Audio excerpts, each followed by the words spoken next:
মুহূর্তে রয়েছে বঙ্গবন্ধু এভিনিউ বা বাংলাদেশ আওয়ামী লীগের যে কেন্দ্রীয় কার্যালয় রয়েছে সেই কেন্দ্রীয় কার্যালয়ের সামনে আওয়ামী লীগের পূর্ব ঘোষিত যে কর্মসূচি ছিল আমরা কিন্তু তাদেরকে দেখতে পাইনি। তবে দু একজন এসেছিল এখানে কর্মসূচি পালন করে, তাদেরকে কিন্তু উত্তম মাধ্যম দিয়ে ছেড়ে দেওয়া হয় এবং পুলিশের হাতে তুলে দেওয়া হয়। আপনারা দেখছেন এখানে হাজার হাজার মানুষ কিন্তু এসেছে তাদের প্রতিহত করার জন্য এবং বিএনপির নেতাকর্মীরাও কিন্তু রয়েছেন অধিক সংখ্যক।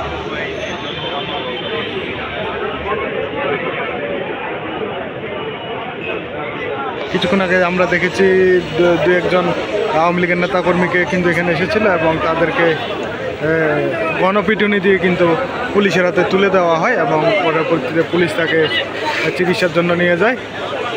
আমরা যদি আপনাদেরকে একটু দেখানোর চেষ্টা করি, আওয়ামী লীগের যে কেন্দ্রীয় কার্যালয় রয়েছে এই কেন্দ্রীয় কার্যালয়টি বর্তমানে একবারে পরিত্যক্ত অবস্থায় রয়েছে। এখানে কিন্তু মানুষ আসছে, প্রস্রাব করছে, পায়খানা করছে এবং কি